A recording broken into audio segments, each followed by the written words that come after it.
permission to speak. Shadows hide you. I am listening. Our paths converge. So good to see you. Hail to you! Never lose hope. Here, Fred shouts. I hear you. It has only begun. Fight on, friend!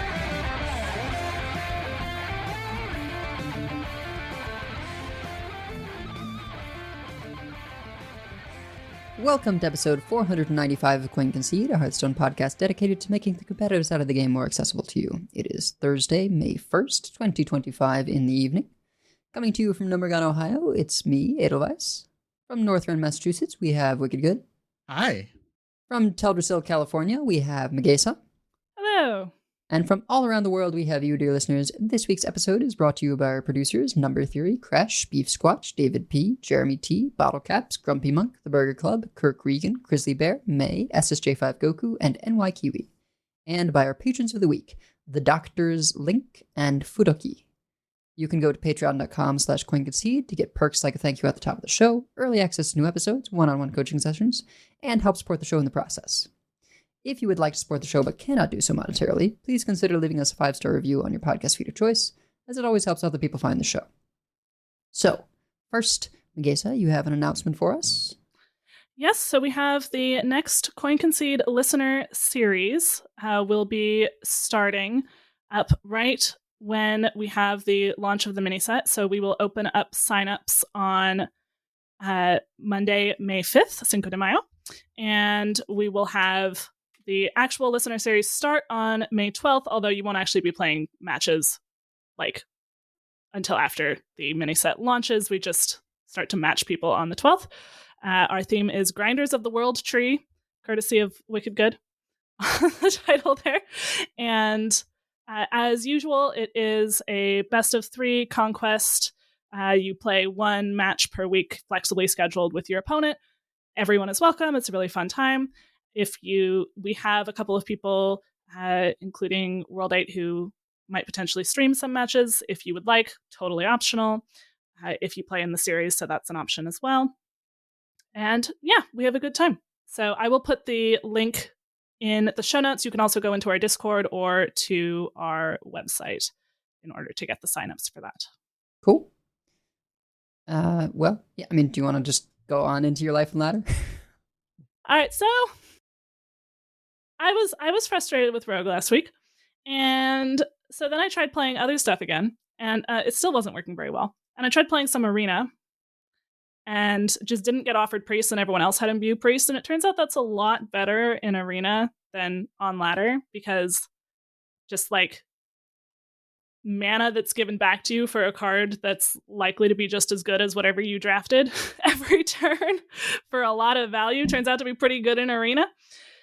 So I got pretty discouraged, did not hit 11x, which is a bit disappointing for me at this point just because of where I've gotten to, but I think it also just shows me where I've come, because for a long time where I've landed would have been a really good score for me. So, and is typically where I would land on the month right after a rotation. So I just don't think my brain has been entirely there, though, in terms of playing games. It's just not quite more misplays than I would normally expect and things. So I've been playing a lot of No Man's Sky, which I had never played before, but a friend got it for me. And I set up shop on this enormous radioactive planet. But I'm right on this radioactive beach. It is bright neon green, this particular planet. So New Jersey. It is full of all kinds of creatures and good resources. And I'm pretty sure I'm supposed to be, I've been to 4 or 5 systems at this point. I'm pretty sure I'm supposed to be going to lots of different systems to really look at lots of different planets. But I'm nah, this one's cool. I'll go to the next one. This one's kind of cool too. I'll run around. So I've got, really far on how many aliens have you talked to, and how many resources have you found, and have you found all of the animals on the same planet before? But I haven't gotten the first you've been to a lot of systems one, which is not how I thought I was going to play the game. I'm having a good time with it. It's Definitely seems to have improved a lot since, when it launched. They've just been working on it for a really long time, and none of it is DLC. It's all just like free updates for the past decade, which is pretty nice. So it's been a little bit of a more chill, just explore and craft things. Nothing too terrible can happen to you because I'm not playing on honor mode because the point is to relax. You mean games are supposed to be fun? Is that what you're trying to say? Games are supposed to be fun. So I took a little bit of a breather, and then I came back a little bit into Hearthstone today, and then got demolished in Arena, but it's okay. It still felt good to be back. And it had gotten to the point where my husband was like, I thought your podcast was about Hearthstone. You're playing this other game. I said, well, I have room for 2 games in my life, Hearthstone and other rotates. Yep. I feel that. Yep. So yeah, that's my life and ladder, basically. That's why it didn't work for me to do MTG Arena, because that would be another forever game. Well, you have D&D, right? I mean... Yeah, it has been challenging trying to balance that with other stuff, but there's this guy who wrote a book called The Lazy Dungeon Master, or Lazy Game Master, I think so, Sly Flourish, and that has made prep way smoother. So yeah, there's ways so that it doesn't consume so much time, but I do still occasionally spend like multiple hours making a map in Dungeon Alchemist because just enjoy that sort of thing. What about you again? Well, so I kind of had a similar trajectory to Megasa, though it's not. I mean, I actually did kind of rescue my rank a bit in the past week because I just started playing Demon Hunter, and just climbed a lot. And it turns out when you play the good decks, your win rate is better. Imagine. But so I ended up playing Demon Hunter to get me to like, I don't know, 3,000 or so. And then I ended up playing Paladin to get myself, I think I ended at like 1,800. And I was going like 50-50 and not really. I played enough Paladin. Like, I've played more than enough Paladin. I'm tired of it. And I don't love that a lot of these decks are very draw dependent, or it feels like they can be very draw dependent. Like, obviously there are lines when you don't draw the thing, but like if you don't have a light bot early, it is rough sailing. Same thing, like if you don't get if you draw everything before your cliff dive, or you don't find a ball hog in the Demon Hunter, it's like it can be kind of tough. So I just kind of decided to camp the last day or so at like 1,800, and I hoped that it was going to be enough for 11x. It's spoiler, it was not, but that's fine. I would have been more annoyed if I'd like try-harded and ended up like tanking myself down to like 2,500 and then definitely missed out. So, and I think the break was good.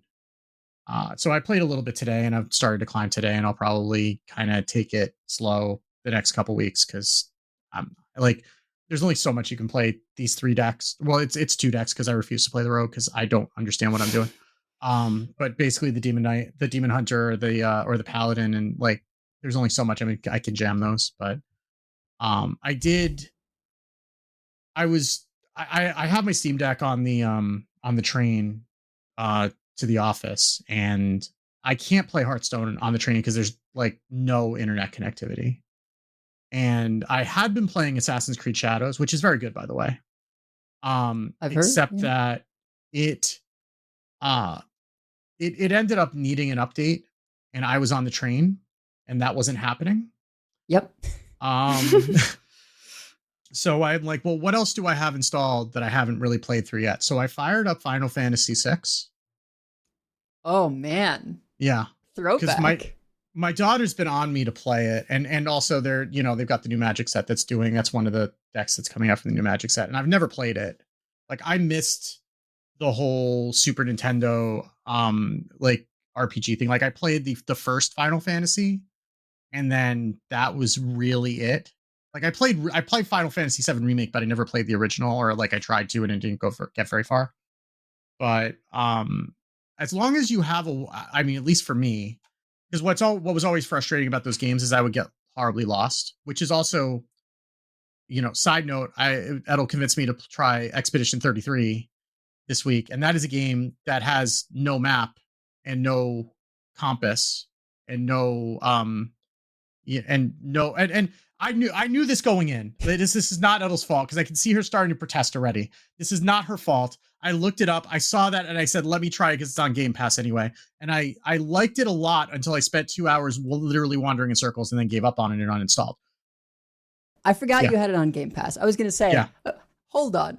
Convinced you to try. I just said it looked cool. Well, yeah, and it was Game Pass, so it cost me nothing. So it was fine. It was not, you did not cost me $60. It's fine. But yeah, so Final Fantasy, I've just been I've had a walkthrough open on my phone, and that's pretty good. I fought a train. That went well. That's a thing that you do in that game, apparently, is you fight a train. And I texted my daughter and I'm like, why am I fighting a train? It's like, oh, that's a thing that you do there. Okay, cool. So yeah, it's pretty good. I mean, I'm enjoying it. I mean, this is not a revolutionary opinion. It is known that Final Fantasy VI is a good game. You don't need me to tell you that, but I am enjoying it. And even though I have since updated Assassin's Creed, I've still been playing Final Fantasy VI, and okay, that's something I should probably put on my gaming bucket list and just play through that, and have played it because it is a classic. So, and maybe I'll even play 8 or something at some point. Who knows? Let's not get crazy, but what about you, Edel? Well, I have been up to several things.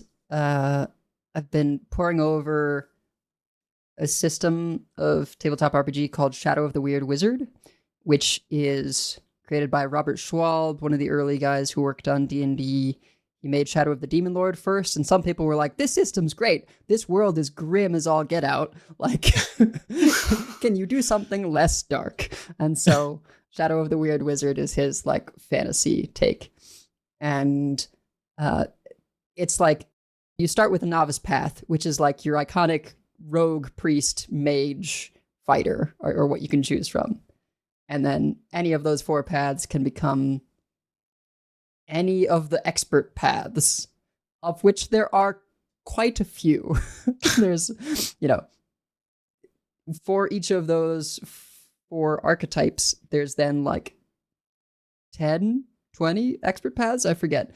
And then per class? Well, so, but the crazy thing is you don't have to be a priest to then choose an expert path that is one of the paths of faith. Oh. It's just they continue on those themes for the expert paths and have a whole bunch of them. But so you could just be a rogue and then just find God and then yeah totally. Okay. You Cool. can become an inquisitor. Yeah, there's so many ways that the intent is that you depending on what happens in the game, you say, I feel like this very specific thing, mind you, kind of fits what happened to my character. And so it makes it so that, I think the whole reason people like multi-classing is they want their character to feel like their own. And with this super customizable system, it's you're basically never going to have the same character show up twice in your group if you're playing this game. And it gets to feel like everyone is playing exactly what they imagine in their fantasy, but there's few enough abilities and things that when you're actually sitting at the table, it's not like you have a million things to keep track of. So it's lots of potential for out of game sort of, customization as much or as little as you want.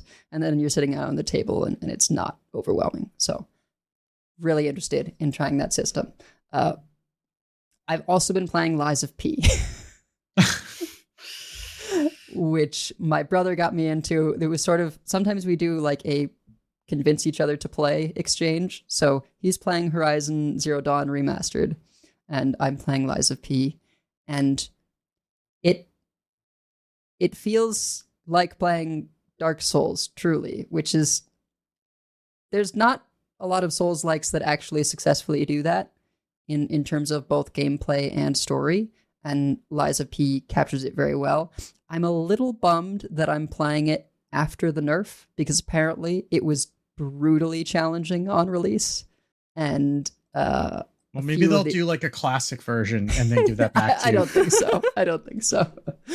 There's a good Ratatosker video about it, but it's like, I can only describe it as, it feels like a mix between Sekiro and Bloodborne, because you've really got to get the parries, but you're not stuck with like just the katana. You get to sort of not only choose your weapons, but you can assemble weapons by combining different handles and blades.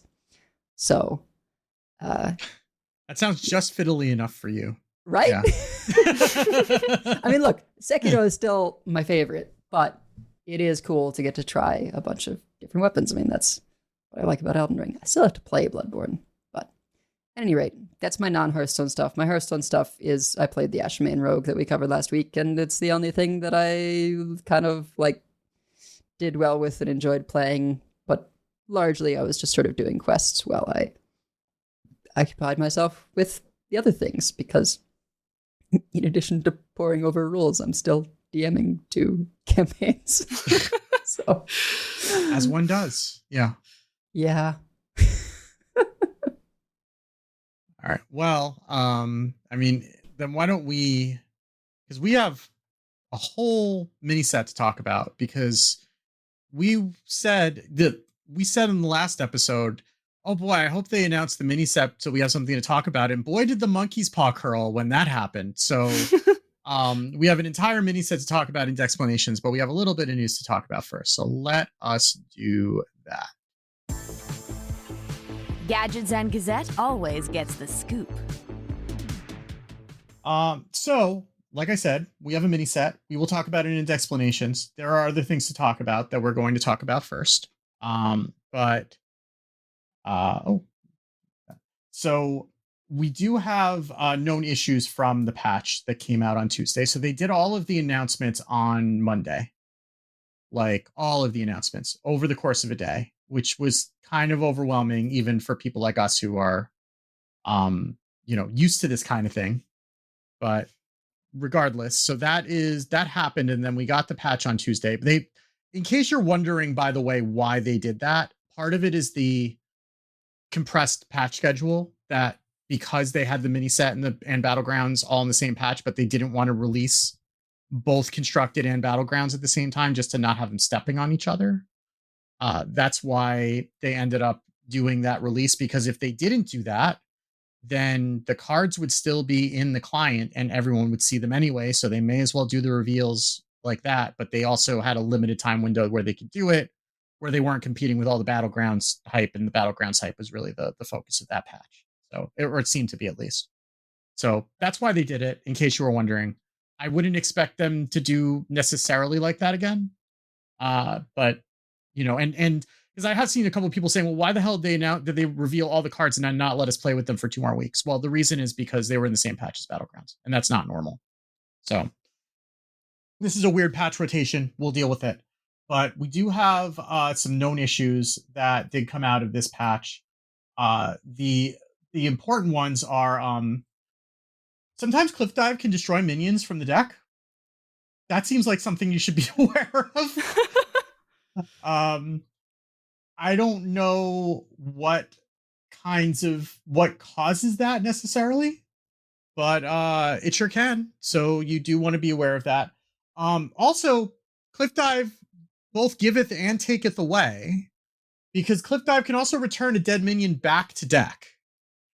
So I would presume that would mean if you are trading, if you get the minion out with Cliff Dive and you trade with it and it dies, and then Cliff Dive sends them back to the deck, it sends the dead one back also sometimes. I don't know if it's all the time or sometimes. I would presume that that's the scenario in which that happens. So be aware of that.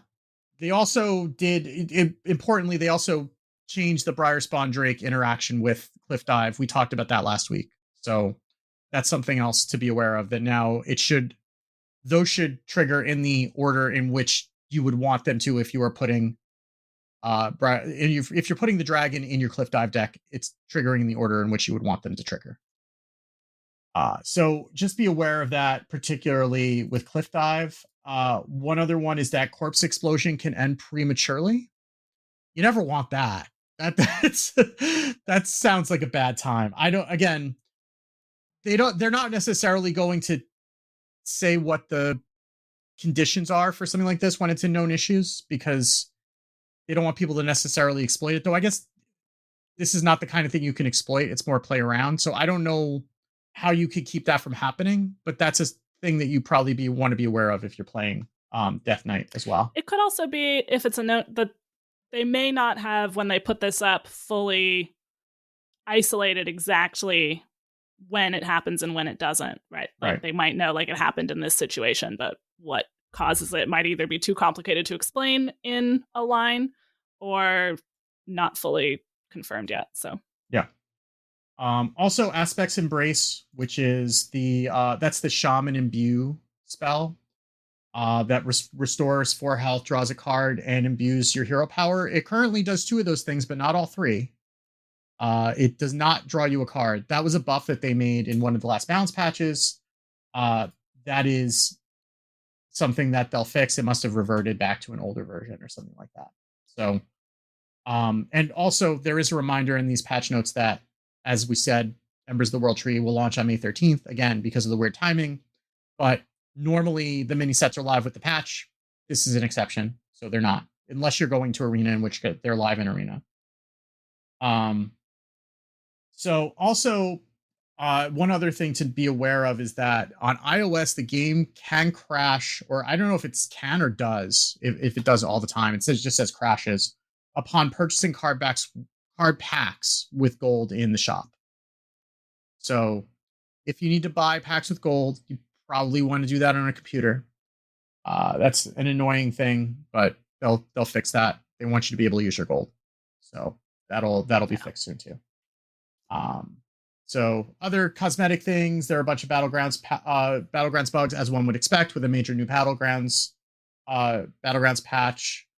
And they have banned Guff and Apprentice of Sephin in battlegrounds already. Usually when they're doing that, it's because of some sort of a bug that they need to sort out, not necessarily a balance issue. So they did that. there was a note that Sigil of Cinder, which is a mini set card, was meant to be a common, but it is an epic, so there are 2 epics in this mini set. They decided to leave it as is. If you are buying the mini set with gold, which you should do if you can, unless you just have like an enormous stockpile of packs, it does mean that you now have a little bit more dust from it. Although I wouldn't recommend dusting anything right away. Yeah.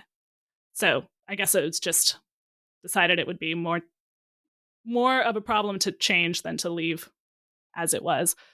Something else that I ran into today, and this is not on the known issues because I don't know if they know exactly what it is yet, but I was playing Jump Scare in Arena because I figured that was probably a better card in Arena than in Constructed. And I picked there was a by far the best demon was the +4/+5 put on top of your deck, which what you should do is not pick that because it should still be on the top of your deck anyway, but I picked it because I was just like, see best demon, pick best demon.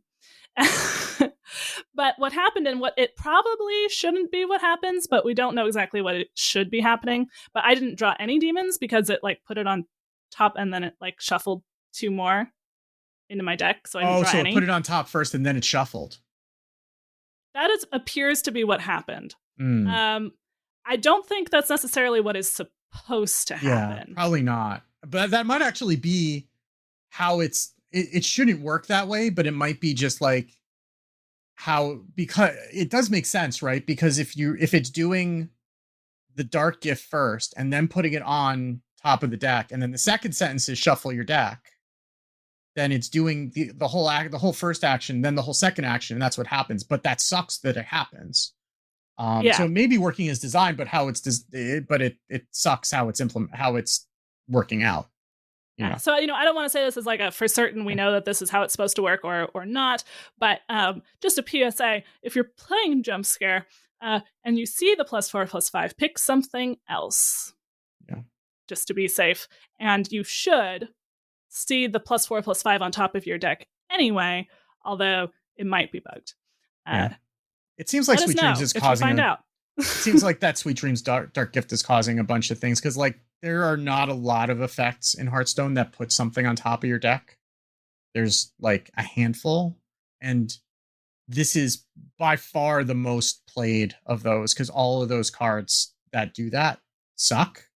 Well, Order in the Court didn't suck. Order in the Court is Order in the Court wasn't putting a particular, that was reordering your deck, not putting a specific card on top, but yeah. Okay, yeah. But yeah. So most of those cards sucked. And so we didn't really see a whole lot of them. And certainly this is like an effect that's being combined with other effects in a bunch of different contexts. Yeah. It's not just, we just reordered your deck. Yeah. Done. It's like as part of a discover, or there's like there's lots of other things going on with it. So, yep. So do be aware of that.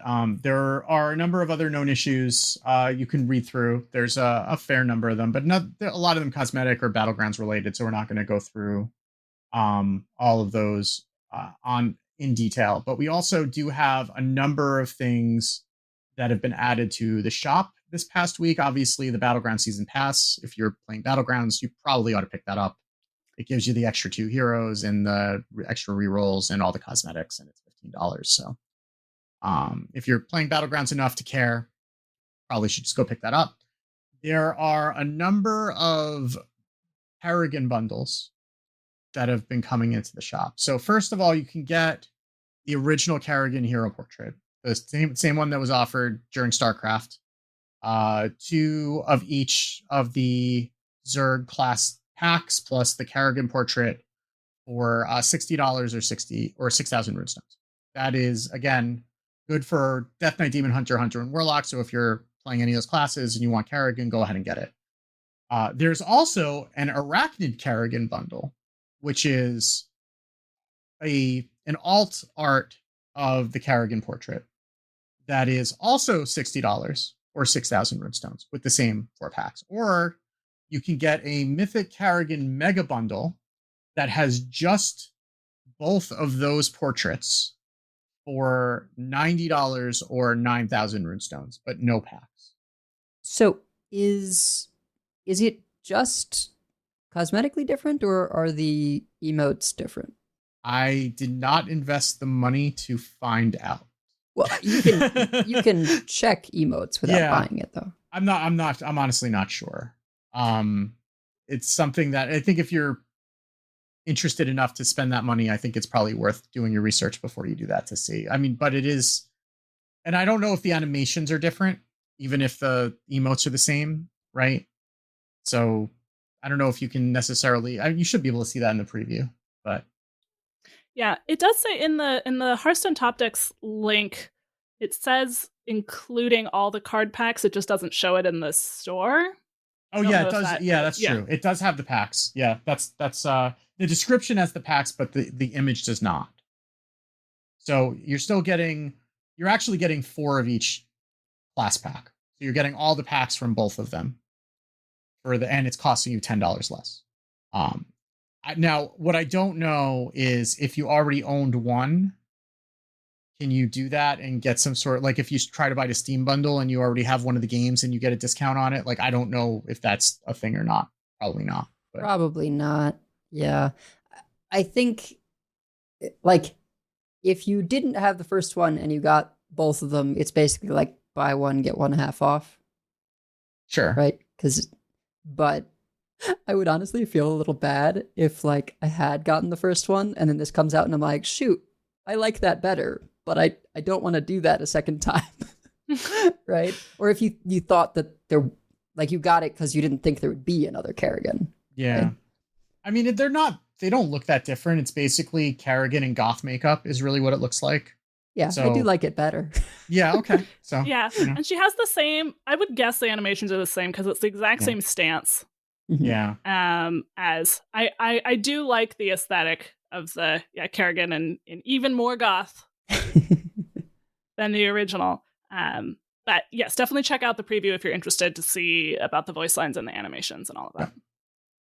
Yeah. So we also have a new pre-skin. So naturally, that means it's going to cost me money. Because I'm going to keep buying the pre-skins until they make good Control Priest cards.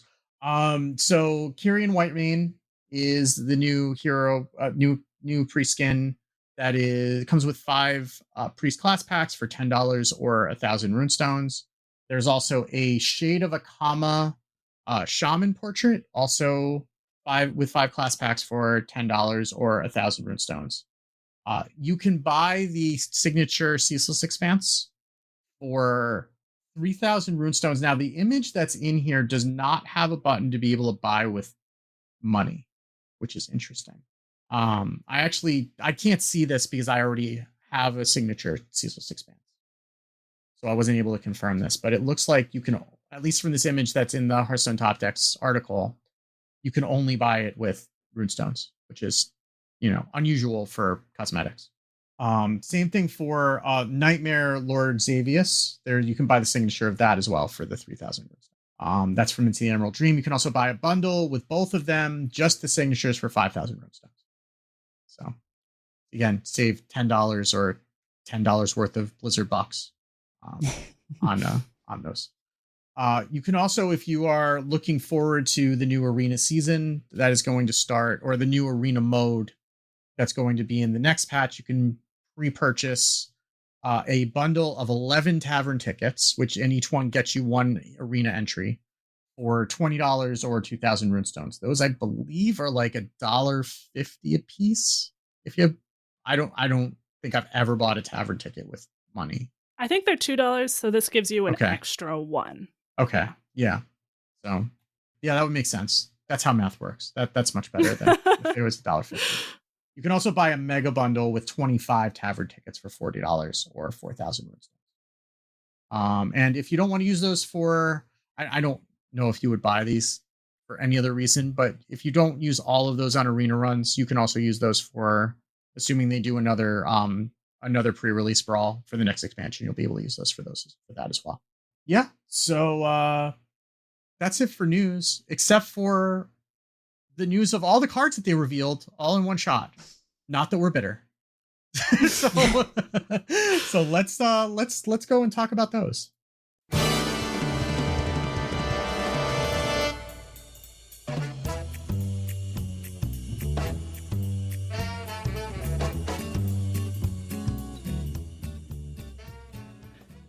All right, so the mini set that we'll be releasing, again, it is not released yet. You can see the cards in the client, but it will be releasing on May 13th, is Embers of the World Tree.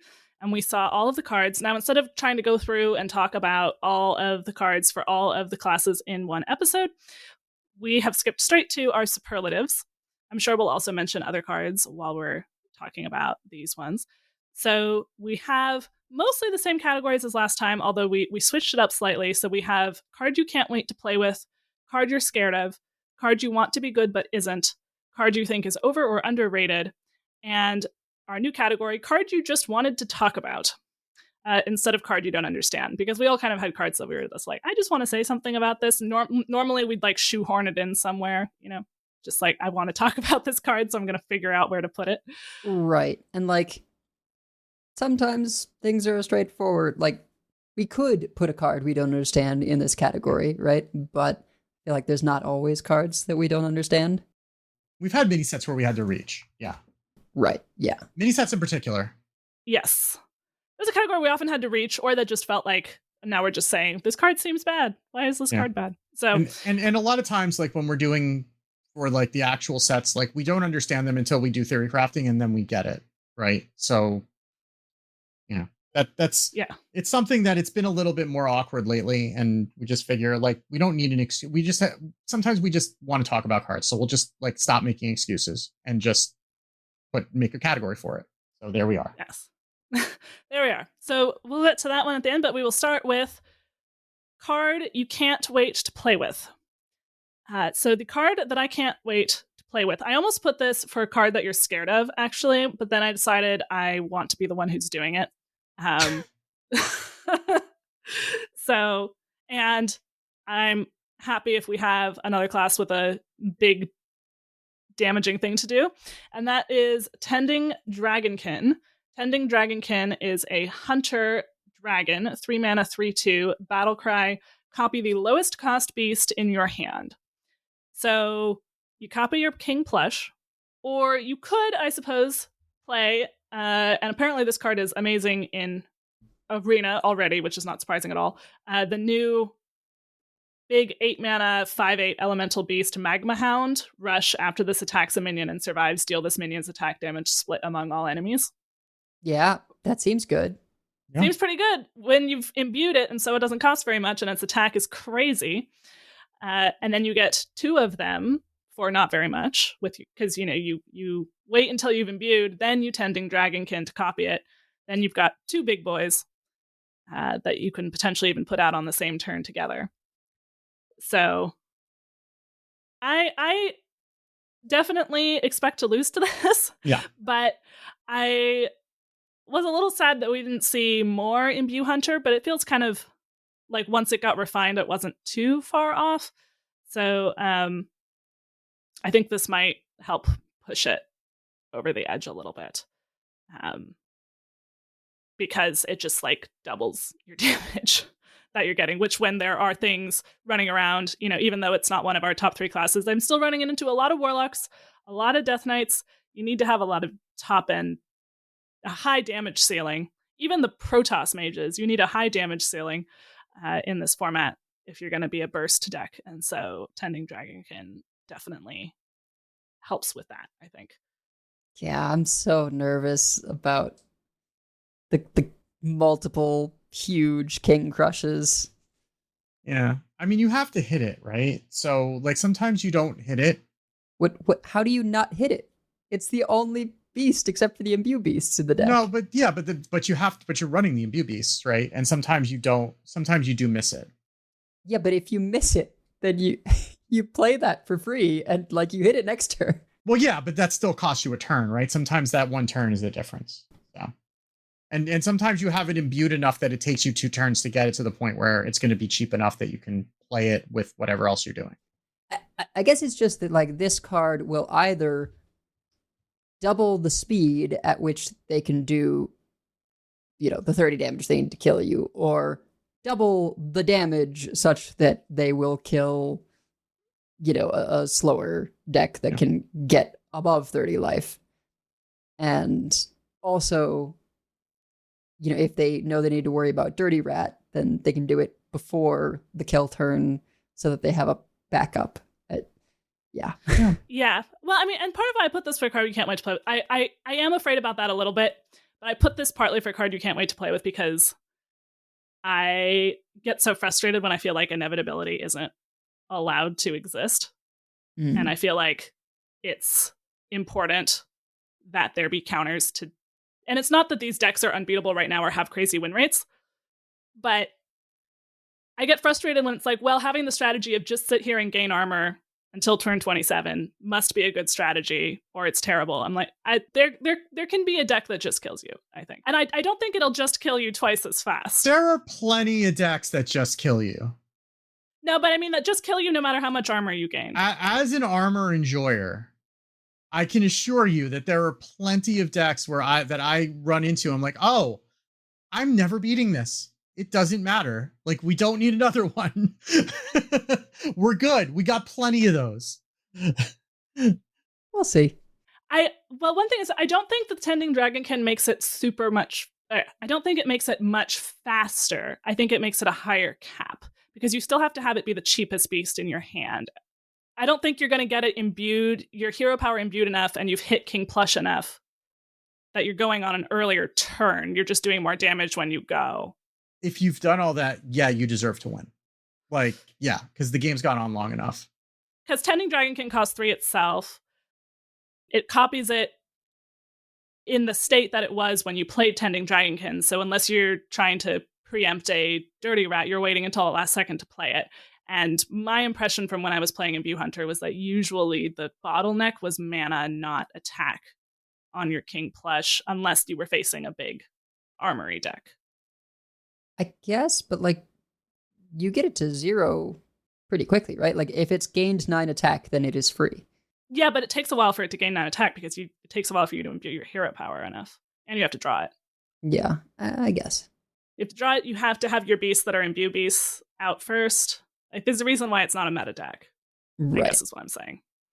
Yeah, it's one of those things though where I feel like it's like just under the surface where if like the right thing hits, whether I don't know that this is the thing it needed, right? But defensive tools or whatever sort of is the missing piece, that it could just like suddenly explode and kill everything. I don't know if the current stuff runs like Niall so that you like do some drawing first and then go into, or no? No, it doesn't seem to be like I'm looking at the one imbue hunter that Donkey has, and right now the win rate for that is 49%. Diamond 3 Legend past week, so like it can use the help, but it's not far. Yeah, it's not far off, but it can use the help. But the other thing is you're not running. Well, I guess you are running all of the imbues that you can get, right? Because you're running 2 of the Bitterbloom Knights, you're running 2 of the Flutterwing Guardians, and you're running 2 Umberclaws. Is that all the imbues that there has access to? There should be 8. There should be 8. There's the Draw Beast one. Oh yeah, Exotic Houndmaster. So you got all 8, right? So you've got all those, but you have to draw and play those, and that takes time. Right. Yeah. Yeah. Now, I think it could be scary. There is a reason why I almost put it for card you're scared of, and I am a little scared of it as well. Yeah. But yeah, this is a 49% deck, right? That I think it can use a little bit of a shot in the arm. So this may not be the missing piece, though, right? Like, yeah, not sure the problem is the reach, right? It could be that it needs either more consistent draw or defensive tools or something. Well, if you want to go out of order, it's getting more consistent draw also. So we can talk about that at the same time if you'd like. So, yes, sure. So yes, Wicked, what did you pick for card you can't wait to play with? So mine is Petal Picker. So Petal Picker is a 3-mana neutral minion. That's a 3-mana 2/3 Draenei, interestingly. With Battle Cry, if you've imbued your hero power twice, draw 2 cards.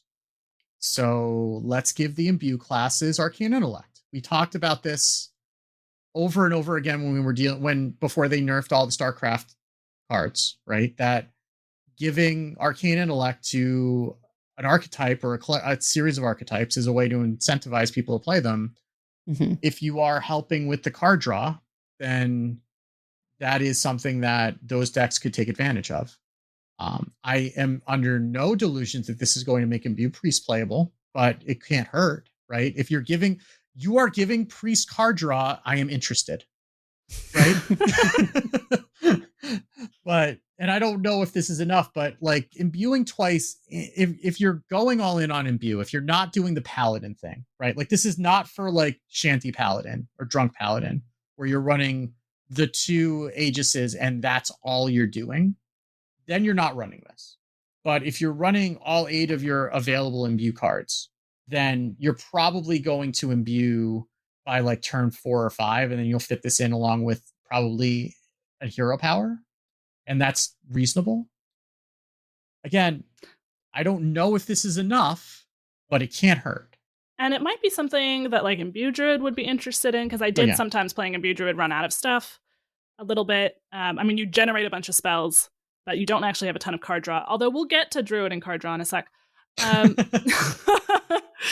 But any imbue class is going to be happy to have this. You even get a 2/3 body with your Arcane Intellect. Yeah, and like we said, like Imbue Hunter, if it needs card draw, this is card draw, right? This is something it's going to play, presumably, because why wouldn't you? Like, why wouldn't you play an Arcane Intellect on a body in a deck like that? Especially if it's not like a beast, so it's not messing up your plans. And I don't think, okay, let's go to Magical Christmas Land for just a second. There was in the pre-release brawl, Draenei Imbue Priest, right? Where you're playing the Draenei, you were playing the Imbue cards, and that was good enough because there were no other cards in the format. So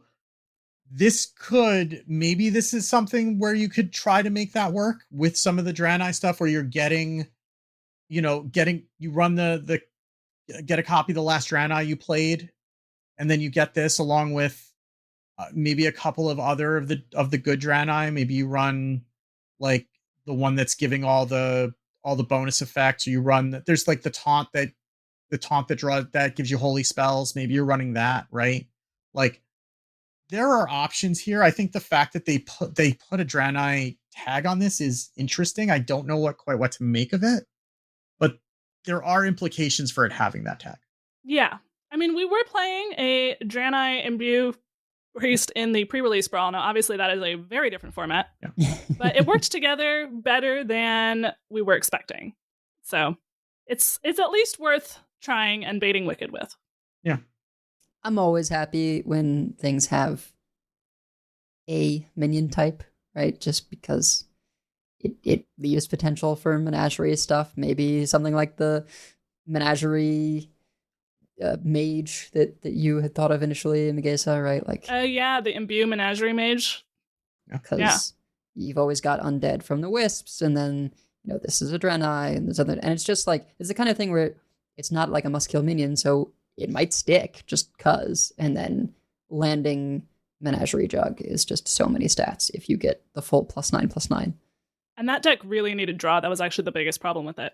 Mm-hmm. I might try that. See, the good thing about having dropped my rank is that now I can't drop it that much further. So, well, actually, that's not true. I can drop it a lot further, but it feels less.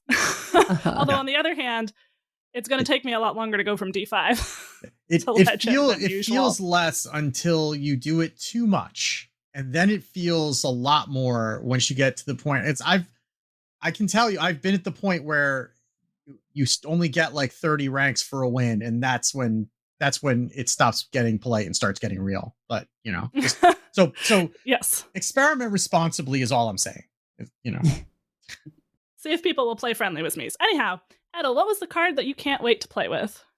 So the card I can't wait to play with is Cinder Sword, and this is pretty straightforward. It is a 1-mana 1/2 weapon that if you have a Dark Gift card in your hand, Battlecry gives it +3 attack. I like 4/2 weapons. In Rogue, we should specify. Yes. Yeah. So, don't know if this will be enough, but I hope to go back to the Four Swords deck, right? Back in the day was Wagglepick and Hooked Scimitar. I feel like it could be Wagglepick and Cinder Sword, where you've got 4 weapons that each can have 4 attack, and it's a face deck. We do still have although this may not be the best thing to use anymore, the like big mosquito Life Drinker, right? Which was a thing you did, right? You would Life Drinker, swing with Wagglepick to bounce it, and then replay it. I think we can do better than that in 2025, but yeah, that was the thing we did back then. I mean, SI7 Age, it does 3 now, right? Well, it does 6 usually the way it's being played, but that's neither here nor there. I mean, they're not usually running it straight up, right? But no, they're getting it from the Lucky, was it Lucky Star, Lucky Comet, whatever the hell it's called. Lucky Comet. Yeah. There's also worth mentioning a new card, 2-mana spell, Smoke Bomb. It's a fire spell. Discover a combo Battlecry or stealth minion with a Dark Gift. So that's another way to get a Dark Gift minion in your hand. Yeah. So there's that, and it's not like presently being played because the decks sort of function differently, but there's a 1-cost spell where you discover a minion from the opponent's deck and combo, it says, with a Dark Gift. So Nightmare Fuel. Yeah. I think that Cinder Sword, it'll kind of depend on, okay, what's the number of Dark Gift things you have to run for this to work, and is that a reasonable number? But like even the 1/2 that curves into a 3 is like sometimes kind of nuts, right? If you say, and that's just run now in some versions, right? Like, because sometimes you pick the +4/+5, and it goes on top of your deck. You play it next turn, and you've done 3 mana 7/7, right? Like, it's ridiculous tempo very occasionally. So I could see a world where you run like that, and then the new Dark Gift spell and that other one, the Nightmare Fuel. Plus of Xavius too. Yeah, and Xavius, just because why not? And yeah, then you got Waggle Pick and Cinder Sword, maybe with the, draw a weapon, draw 2 pirates thing, and it's just like it's just a value rogue, and also the card Magesa is afraid of, maybe. Yeah, could probably be good. Just good stuff, rogue. That's what I want. Yeah, I will give it a try. We will see. So games are supposed to be fun, but I do think I actually think that the rogue is probably not so much rogue's fault as just for whatever reason my head's not been in the game past couple weeks. Just life stuff, I think. But I do want to not have a whole class that I only occasionally play, and the rest of the time I'm like, this seems like a lot of work. Yeah, I don't either unless that class is rogue, and then I'm fine with it.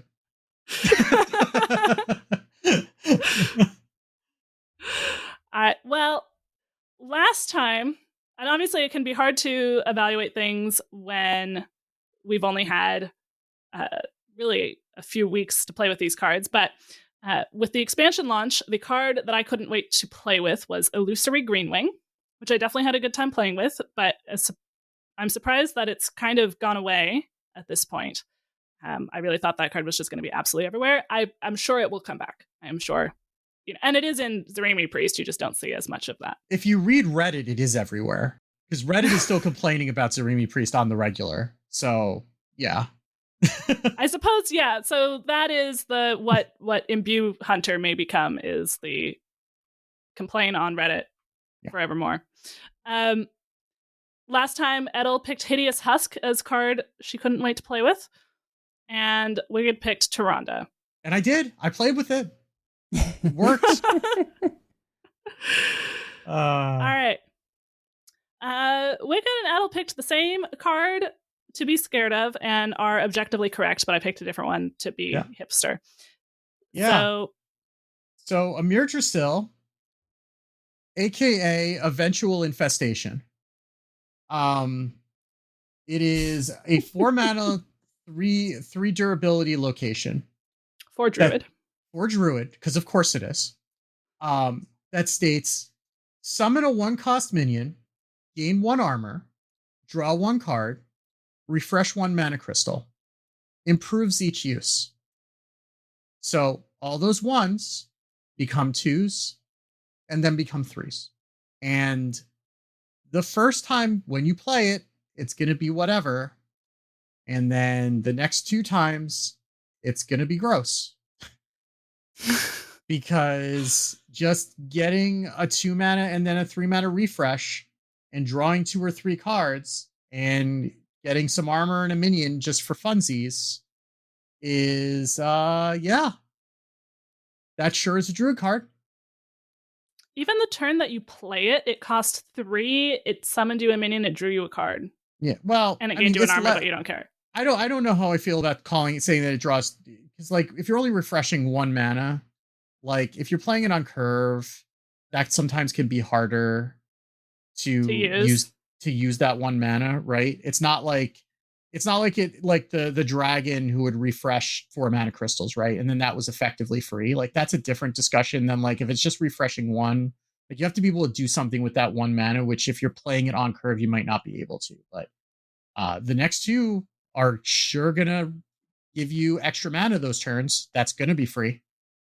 And on those turns, you didn't pay anything at all. Wait. Yep. This is just a Druid card? This is just a Druid card. Oh, yes. Thank God. Well, except for when Rogue gets it for some reason. Well, but yes. Okay. But I saw this, and Druid, I have a little trouble sometimes, especially on a location where it's very busy. I thought this was a neutral location. Oh, yeah. Then this is terrifying. Yeah. And so that's part of why I had this as my card I'm scared of as well. Oh. It's still a card I'm scared of because Druid, but a little less now. Like I was just like, great, so everything's gonna have this and Shaladrisil, and that's gonna be the next 2 years. Yeah. Yeah. No, I had that reaction first until I looked at it closer. But because like I was already like writing my rant about neutral legendaries and neutral armor gain and neutral card draw, because that would have been all those things. But thankfully they didn't do that, so I didn't have to do that. It's still stupid in Druid, but at least it's confined to Druid, where stupid things live and go to die. And I don't think this is worth it, but you can discover it from that pirate that discovers a location. Yeah. You can discover it from Captain Laura. Yeah. I don't think we're doing that. Captain Laura if we didn't do that for Prison of Yogg-Saron, we're not doing it for this. This card, though, I think it is very good. It pays for itself. It draws a bunch of cards eventually. Even if you top deck this late, if you top deck it late, then it really does cost 3 mana, essentially. Yeah. Because you probably will be able to use that 1 mana. And you drew a card, and you summoned a minion. And in 2 turns, you'll be able to do a lot. And unless it's very, very late in the game, you're Druid, you're going later, most likely. Maybe not if you're Imbue Druid, but... There is a small constellation that on the second activation, you will occasionally summon a Doomsayer. And that would be hilarious. Or, I mean, sometimes it could be good for them. I don't know. You'll occasionally summon a Lorewalker Cho, and then that's really there you go. Hilarious. Yeah. Refresh the mana, but now you can't play anything. But this is 4 mana, draw 6. Like, yeah, you're not getting it all at once, but that's what we're doing. 4 mana, draw 6, gain 6 armor, summon 3 minions. Like, yeah, it's over the course of 5 turns. Sure. I mean, noted, but still. If you're really getting in the weeds, it doesn't even cost mana. Yeah. I mean, we played Prison of Yogg-Saron in competitive decks, and that was, I think, worse than this, honestly, because like you didn't know what Prison of Yogg-Saron was going to do, and you know what this is going to do, and is generally going to be good. Yeah.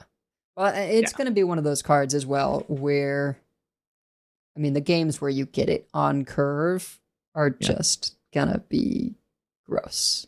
Because, it's just like a little bit of a stumbling block getting a 1-cost minion to contest the turn you play it. Maybe you can, maybe you can't use the mana you get, but it still replaces itself. And then you've invested that mana, and now you start getting return on that investment when you get to activate it the second time. And I feel like, I mean, definitely if you get it on curve, you will very frequently be able to activate it at least a second time. You're not going to be dead yet. And that could mean you get, an accelerated turn where you get to do 2 mana more than you would otherwise. And yeah, I mean, you're still, it's not a ton of armor, but it's just like, it's all these little things that add up. Do they need to get the armor on top of that? Do they need to be incentivized further? Probably not, but I mean, I think it could go in the Imbue Druid. Honestly, a lot of these things look pretty good for Imbue Druid, right? You've now got, because draw could be iffy. I sort of wonder where that deck lands, but you have potential for, you run this location, you run the neutral that you share that draws a couple cards, and then you also get this thing that gives your stuff rush, right? Where you hero power, make a big minion, and then you play this 1-drop, give rush. Yeah. I mean, maybe if you have enough draw, then you just throw Kill Jaden in there just in case, and then you've got, you don't have to worry about, running out of stuff. Maybe that's the thing that you do. I don't think that's necessary, because like you've got Shaladrisil.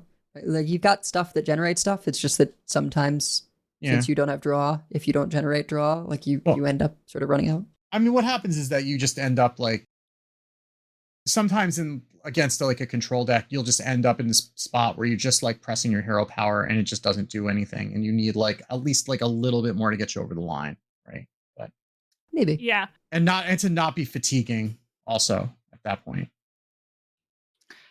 And to clarify about the 1-drop, there's a new card, Charred Chameleon, 1 mana, 1/2 beast, battle cry. If you've used your hero power this turn, give a friendly minion +1/+2 and rush. So definitely seems like it goes well in the Imbue Druid.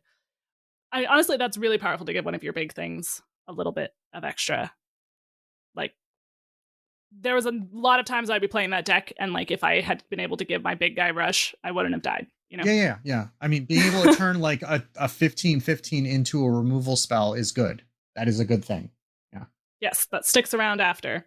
So I will definitely give Imbue Druid another shot. I don't know if we're playing the third card that they got. The Overheat, 3 mana, give your minions +1/+1, discard a random nature spell to give them +1/+1 more. But maybe if we, I don't know about that one, but you're not putting it in the Imbue Druid because it's a fire spell.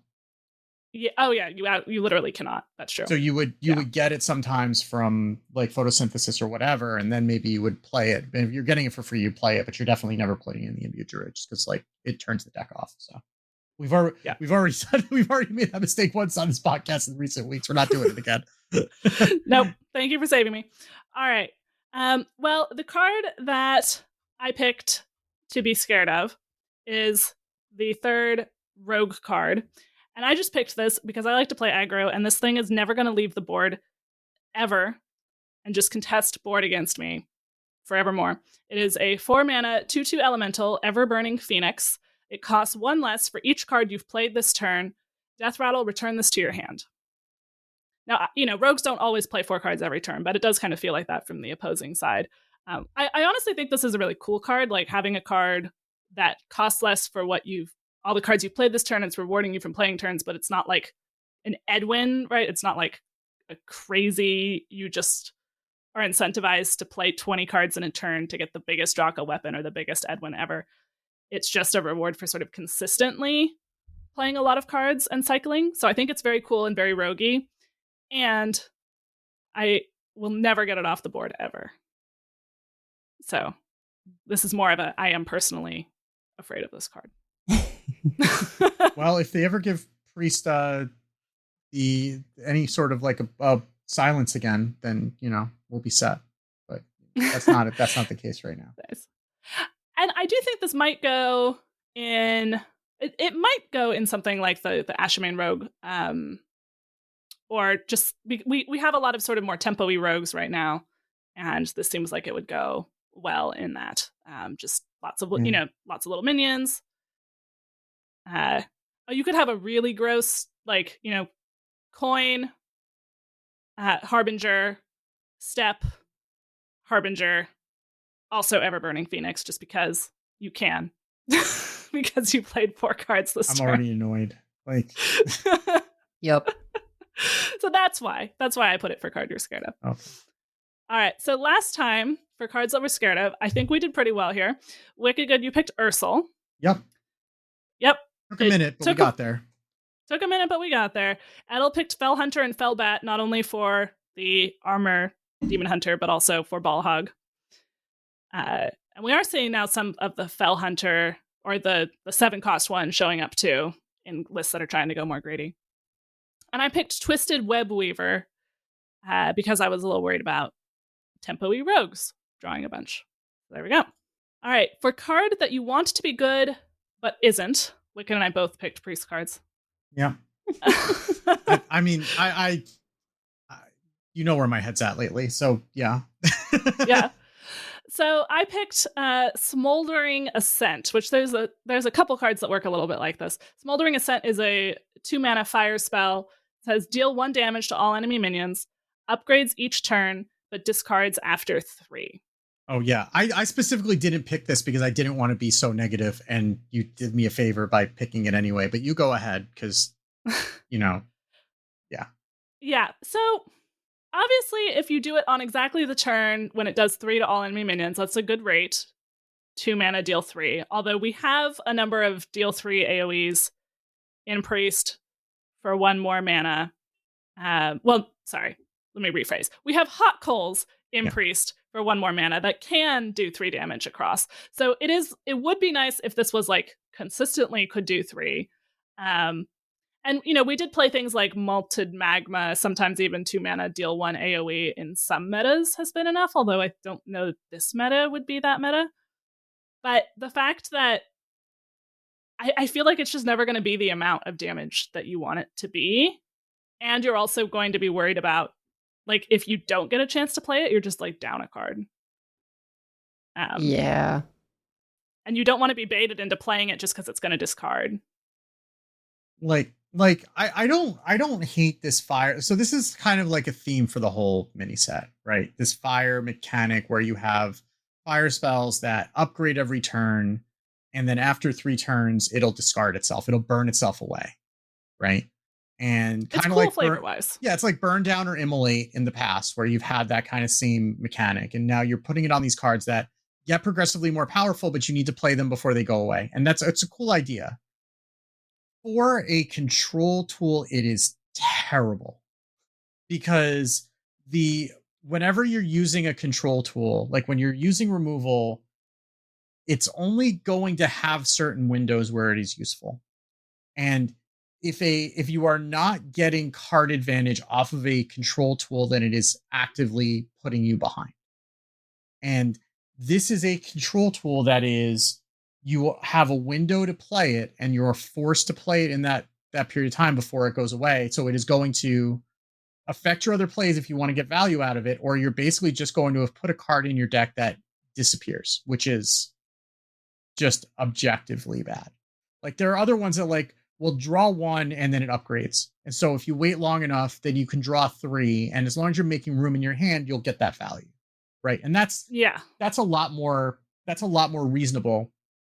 That's the mage card, Smoldering Grove, 2 mana fire spell, draw 1 card, upgrades each turn, but discards after 3. I think that's probably a good card.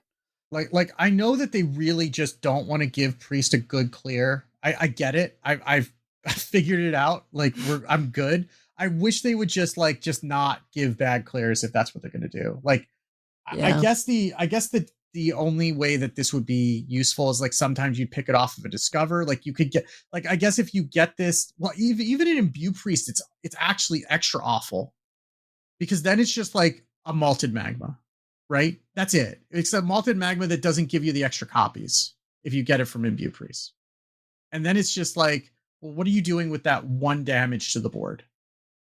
Because it's only, if you get it from Imbue, it's going to go away at the end of the turn. So it's only ever going to be a 1 damage AoE, which is actually even worse. So I don't, this card made me actually upset when I saw it. So like, oh, because it was just like a roller coaster of emotions. Like, oh, we're getting a clear that gets better every turn. Oh, until it doesn't. Yeah. Well, do we want to get both of our priest cards out of the way here? No, we'll let Edel go, and then we'll have like kind of a breather before we get into more priest negativity. Yeah. So I'm not impassioned about this. I just picked Volcaros because it's cool. It's a big minion. Doesn't matter. Like, I don't know. It has Rush and Taunt, which is relevant, but I guess we should say the full thing of what this does. Very cool signature art for this, by the way. But yeah, 8 mana, 5/5, Rush, Taunt. Okay, sounds bad, I know. Battle Cry, choose to spend 10, 20, or 30 corpses to gain that many stats. Cool, but I sort of feel like, compare this to Marrowgar, which was our previous, Grave Strength deck top end. It did, like, a lot, right? It spent all your corpses, no matter what, not worrying about intervals, and it made a big board of multiple things. This, you do get Rush and Taunt, which is cool and great against minion decks, but it's sort of like, you'll probably be able to spend the 10 in a deck that's going to have this.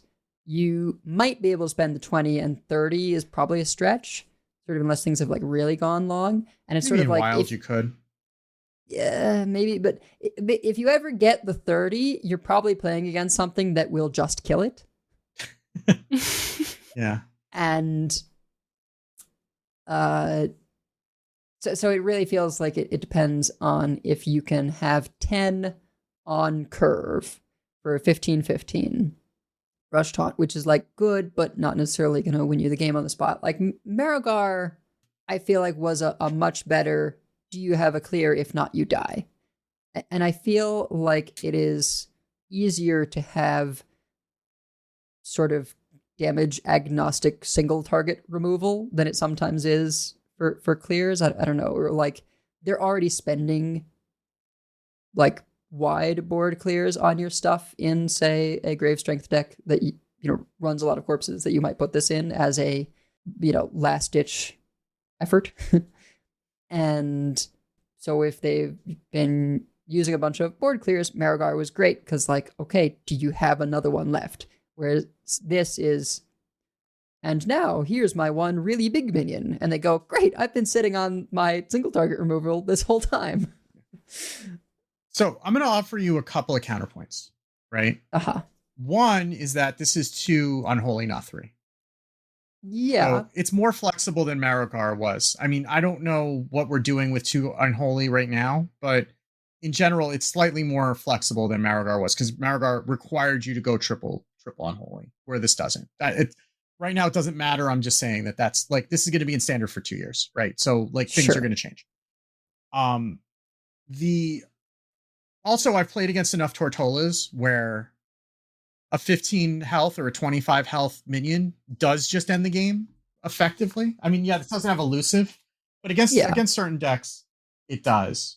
And also, if we get anything again on the level of CNE, where that cares about how many corpses you've spent, this does give you one way to just dump all your corpses at once, which is something that you don't really have in Death Knight right now easily, other than Corpse Explosion or Corpse Flower.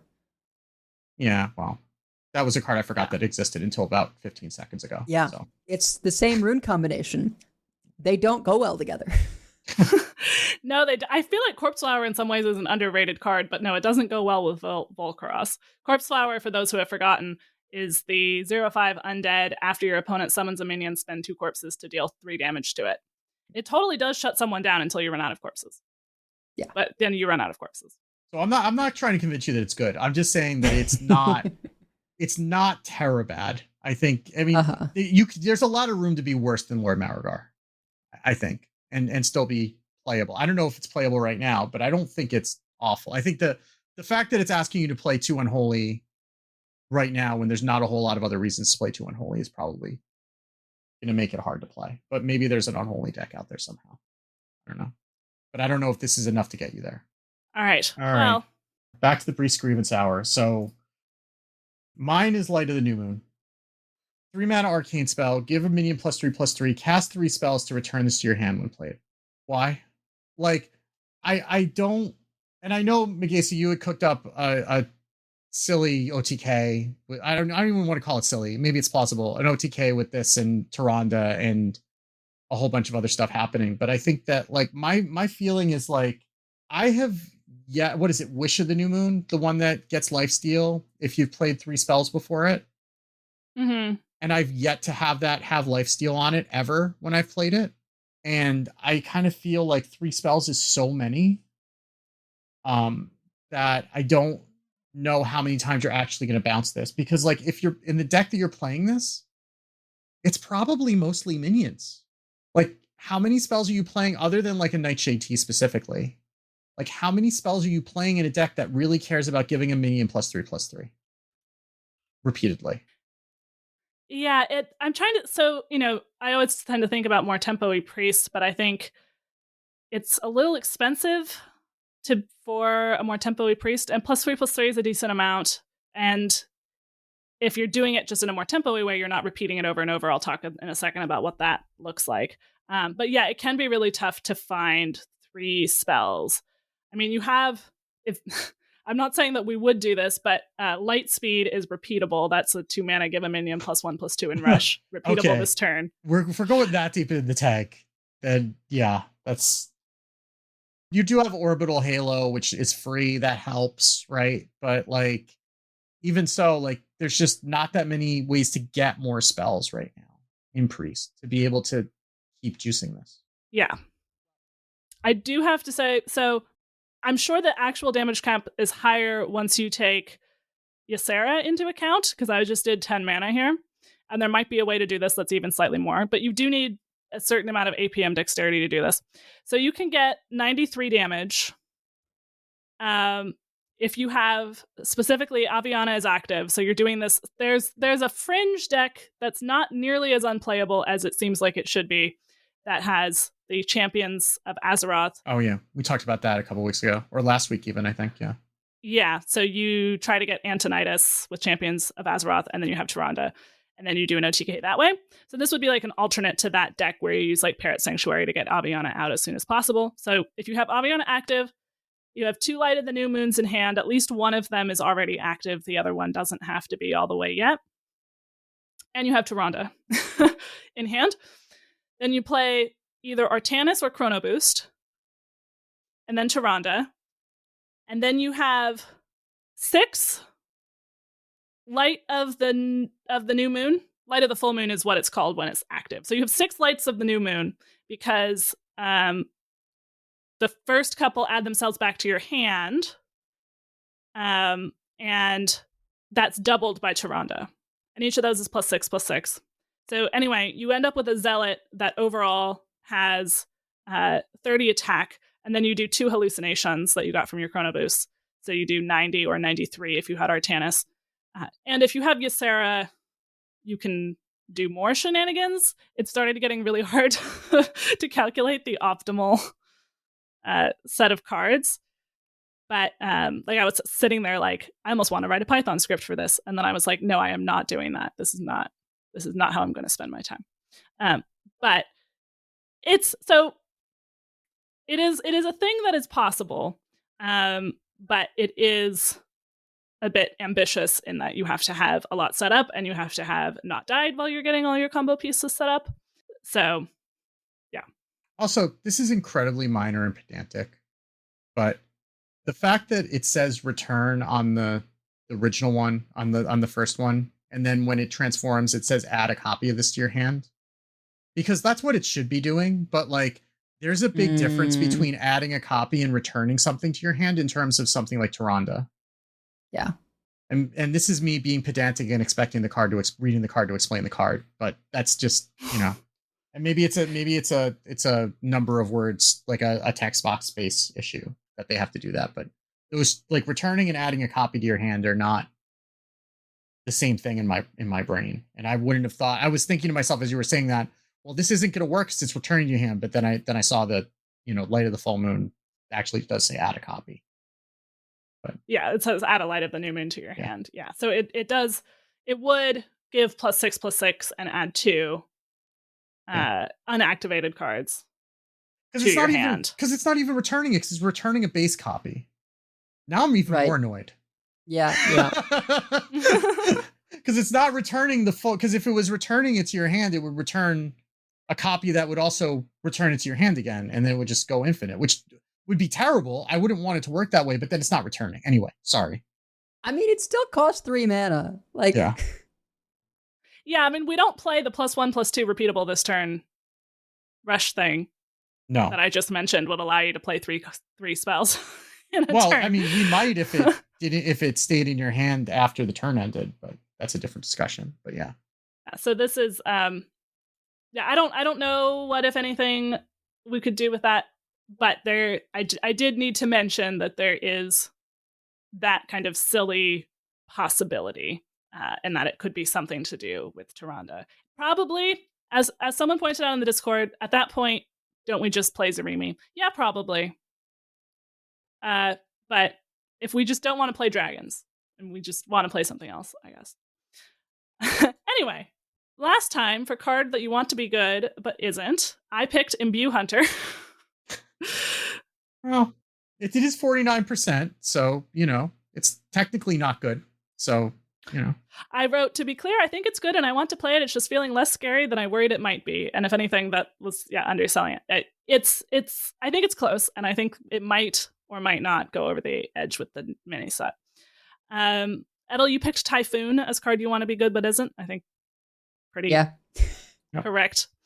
And Wicked, you picked Aviana, Elun's Chosen. It had one shining moment. Watch, now it'll be good just because of Light of the New Moon, your new pick. Oh, yeah, and then that's it. next expansion will be like, oh, Wicked, you were so wrong. I will happily eat my hat if that's the case. So yeah. I won't expect it. Yeah. All right. So for cards that we think are over or underrated, Wicked, what did you pick there? Okay. So I'm gonna be a little bit controversial. And to be clear, I am not saying, when I say that this is overrated, I am not saying this is bad. I just don't think this is as broken as people are thinking that it is when they first read it. So Fire Act the Blazing is the neutral legendary in this set. It's a 9-mana 7/7 dragon. It's immune to fire spells. Battle Cry casts 20 mana worth of fire spells at random enemies. So I think a lot of people are reading this as this ends the game. And I don't think it does, or maybe not in the way that you want it to, or maybe not for the player that you want it to necessarily all the time. There's a lot of draw in Fire now. There's a ton of draw. So I actually did some research, right? So I don't think all these numbers are going to add up, both because I was double counting some cards and because I missed one somewhere along the way that I couldn't get it to all add up to the right number. But there are 29 fire spells in total that this can generate, right? Only 10 of them do any face damage at all. And a lot of those are like deal 2 damage, like Flame Geyser or like Hot Coals. They're doing like little bits of damage. Like, yeah, there's Fireball, there's Firelance Portal, stuff like that. But like a lot of them are like deal damage to all enemies or whatever. And so there's 10 of them, right? There are also 7 that deal damage to minions, which will start out as targeting your opponent's minions. And this is why Fire Act has immune to fire, so that you can't like completely kill it with your own spells. Mm-hmm. Because first of all, there are things like Baking Soda Volcano and Hellfire, which hit everything. And once your opponent runs out of minions to target, guess where those spells are going? They're going at legal targets, which are going to be yours, because it only says when possible. So will they target but not deal damage to this minion? I believe that Hat said yes. Okay, so back when we had, was it the Jailer? What immune is stealth plus divine shield. You can target your own immune minions. Yes. You can target your own immune minions. Yes. So it could target it and just have it whiff and have it deal no damage. But it's going to be random, right? So it's going to be. That means you can eat it. Yeah. But it's going to be a 1 in whatever for it to hit it. And like, it's not going to matter for Baking Soda Volcano or Hellfire. Yeah. Because that's going to hit everything, right? So that's a bummer when that happens, right? So there are also 2 cards that just buff your board. Sure, fine. And 9 cards that either draw cards or add cards to your hand. Oh no, 10. That's where I missed the one. There's 10 that either draw cards or add cards to your hand. One of them is Flame Geyser. Right. So that just puts a 1/2 in your hand. There's several that just discover a minion. Mm-hmm. 2 of them draw 3. There's Burn Down. Mm-hmm. And then there's also Eat the Imp, which will sacrifice Fire Act, by the way. Right. Because it's not going to be immune from being sacrificed. And then 7 will just add 1 card to your hand or draw 1 card. Oh, and there's also Supernova, which is going to fill your hand. So you're probably, appropriately enough, going to burn some cards when you play this. Uh-huh. Especially if you're not careful. You could end up hitting yourself in the face with Hellfires. I mean, really what this is Ceaseless Expanse with extra steps at the end of the day. Are we certain that it will start targeting yourself? Because it says at random enemies, not at random enemies if possible. That's how Jace would work. Jace, I believe, would start targeting you. I believe it would start. It's not going to target. I don't think it's never going to target your face with direct damage. Right, because your opponent's face is always there. But if something says deal damage to a minion and your opponent does not have any minions left, it will start targeting your minions. Jace specifically says targets enemies if possible. Oh God, oh my God, I'm gonna get so annoyed with reading the card explains the card. Okay, cool. I will find out, I guess. Yeah. Well, we'll find out, I guess. Yeah, I'm just saying. So it might be that they just ran out of space, and that's why they didn't say if possible. But I did want to point out we might be wrong about this. I think it's still there's still AoE that might hit your board. There's still Eat the Imp that might hit your board. Well, does it say casts at enemies? Cast 20 mana worth of fire spells at random enemies. Yeah, we've had that before.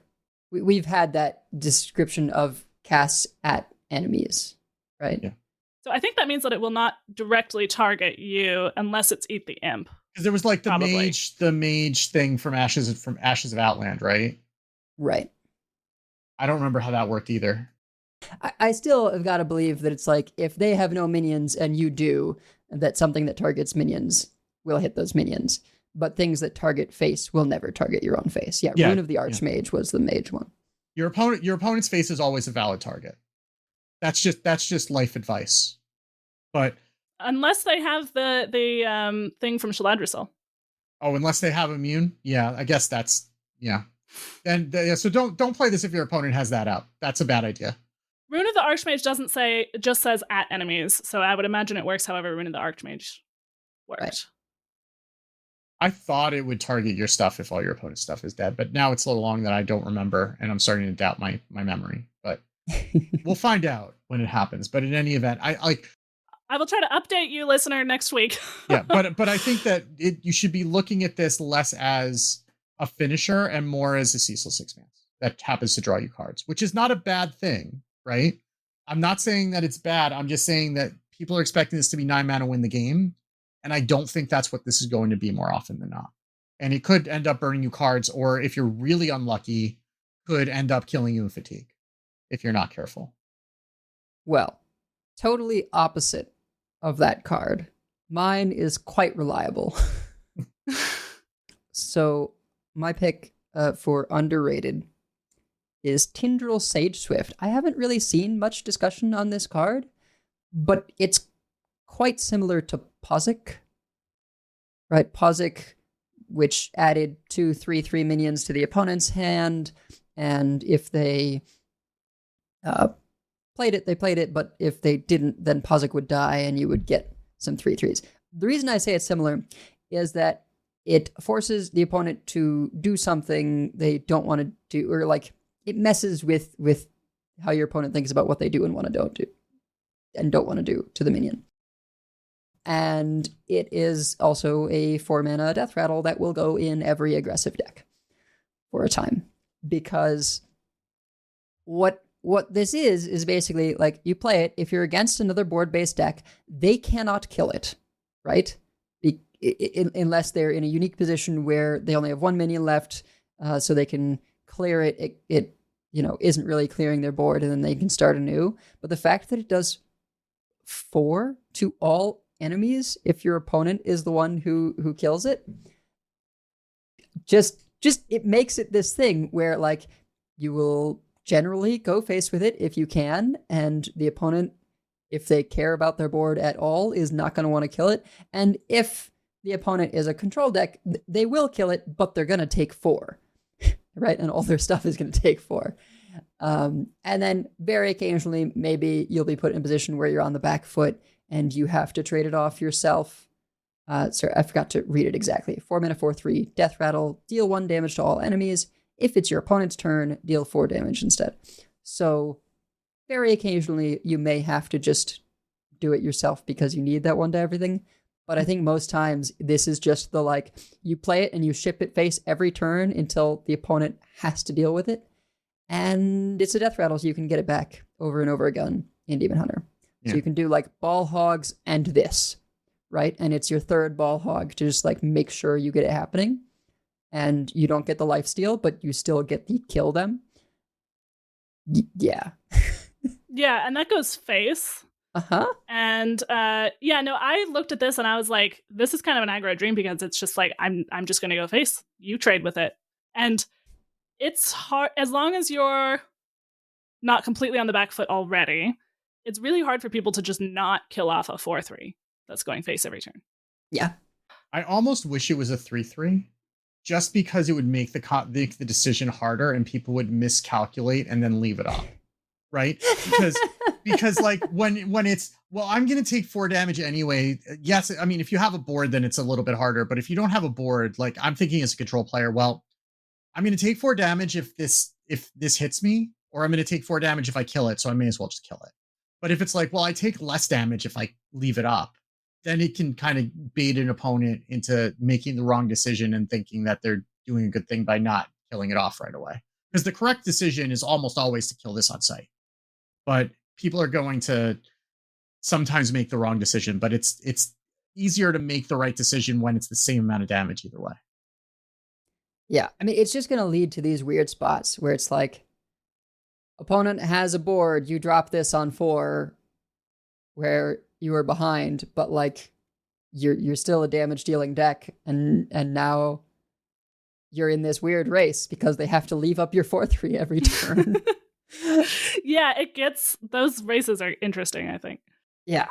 And then in the control case, I can imagine a similarly awkward scenario where it's like, they play this, it's not direct burn, but the control player has to kill it except they're low on life, right? Like, there's going to be sometimes those situations where it's like, well, shoot, I have to clear, but I'm still going to take 4. And I put up a taunt. Yes, Right, taunt yeah. is the main thing that's good against this. Exactly. But yeah, it's particularly for Demon Hunter, I think this is pretty spooky. Yeah. I also picked a card for Demon Hunter. Sigil of Cinder, 2-mana Fel spell. At the start of your next turn, deal 6 damage, randomly split among all enemies. So, Demon Hunter got kind of this like weird Fel package in the mini set. We don't have that many Fel spells. We have Felfire Blaze, a 2-mana 2/3 elemental. After you cast a Fel spell, destroy this and deal 2 damage to all enemies. And Scorch Reaver, discover a Fel spell and reduce the cost of Fel spells in your hand by 1. But I feel like we're not necessarily like playing Sigil of Cinder in, like, I don't know that we have like enough Fel synergy to be playing a Fel package. I just feel like this card is, I don't know if we're running it, but it does set up, like, dealing 6 damage among enemies for 2 mana is a decent amount. Like, we know that from that Spell Mage card. Now, this one does have it. The fact that it goes face is good and bad, right? It means that it gives your opponent this weird choice of, do I develop into this? Like, if you play this on curve and they're a board-based deck, they're like, do they take the turn off? But then they take a bunch of base damage. Do they just try to put up enough that it soaks it and hope that it mostly goes face, right? And it means that even if you're not facing a board-based deck, it does something because it just does 6 to the enemy hero, and 6 damage for 2 mana is not bad. Yeah. So I think, it's not that great late game if you need to clear now, but nothing for 2 mana is going to be that great late game that needs to clear now. Well, for 4 mana, you get if you pair this with Felfire Blaze, you get a clear now and a clear later, which is not terrible either, right? Yeah, that's actually true. If we have, what else is a Fel spell, like Chaos Strike? Sigil of Skydiving. Sigil of Skydiving, that does some damage. Yeah, I mean, so what we have right now here, there aren't that many of them. There's Sigil of Cinder, Warp Drive, which is draw 2 cards. You're building a starship. They cost 2 less, that nobody's ever played. Demonic Deal, which also nobody's ever played, which is 2 mana lifesteal. Deal 4 damage to a minion. Put a random demon that costs 5 or more on top of your deck. Sigil of Skydiving, Workshop Mishap, Immolation Aura, I-Beam, Chaos Strike. So Immolation Aura and Chaos Strike, you're already running in the Cliff Diving deck right now. When you can get some Fel spells off Studies. Or wait, is it Studies that's in? Studies is in. None of these are outcasts. Workshop Mishap is outcast. So that's the only one you can get off of Studies. I-Beam is outcast. Oh yeah, I-Beam is outcast too. So yeah, those 2 you can get off of Studies. Yeah, I mean, I think I think that this makes the Fel package, or at least that elemental, worth thinking about. And either way, it's a card worth thinking about, because it's a decent amount of damage. It gives the opponent an awkward situation to try to think into. Do they want to develop? Do they not? And it's still good if they don't develop. I think we had one before that would like do a clear. We had some sort of sigil that would do a clear after a turn, but it wouldn't do any face damage, if I remember correctly. So if you were a slow deck, you just didn't care at all. So this one at least does something in both situations. We do have someone in the chat pointing out that if we ever have an Enraged Warrior situation, they'll just be like, thank you very much. Oh, yeah, or Tortola would love this, too. Just play a Tortola into that. Yep. I don't think you play this if it's that late and you're facing a warrior. Yep. I suppose they can chem spill it on 5. Yeah. If you run into Enzo on ladder, expect a Tortola on 5. So for last time, Wicked picked Moonwell as underrated. And it's still underrated. Yeah. Edel, you picked Ancient of Yore, which is definitely no longer underrated. That was a very good pick. Whole deck about that card in the Warlock. Yeah. And plenty of other decks that use it. And I picked Dreambound Raptor, which there is still time. There is still time for Dreambound Raptor. It beat me in Arena today. So We might have an aggro druid coming. We'll see. We'll see. All right. So lastly, for card we just wanted to talk about, I will start. I picked Dragon Turtle. Mostly I picked this because I really want this to help a Dragon Warrior. Dragon. I thought you just liked turtles, so. Yeah. I had a therapist at one point who had a turtle. I think technically it was a tortoise. And she would just have it in the therapy office sometimes. Was there emotional support turtle? It was actually kind of good because it would walk around surprisingly quickly, actually. Like, it would seem like it was moving slow, but you look away and then suddenly it's like at your foot. It was just silly enough to like break up, be needed relief in a therapy office. Anyway, so I do like turtles, although I have never owned one myself. But Dragon Turtle is a 4-mana 3/6 beast dragon. Battle cry: if you're holding a minion with a dark gift, give your hero +3 attack this turn and 6 armor. So I think it's the if we're going all in on Yasandra, which is the dragon that for every time that it's died, you get more dragons after it, then we don't necessarily want to have too many dragons. But I think what I had most enjoyed theory crafting for this expansion was dragon warriors that were a little bit more aggressive, played a higher density of dragons so that you have more consistency for things like if you're holding a dragon, get something with a dark gift, or if you're holding a dragon, get a 2-attack weapon. So this, I think, fits in really well with that. Just gives us a little bit more density of dragons. 4 cost is a little bit tight. We already have Illusory Dragonwing in that spot, but I think it could still be good. It gives you some attack, so it's got some tempo, but also armor.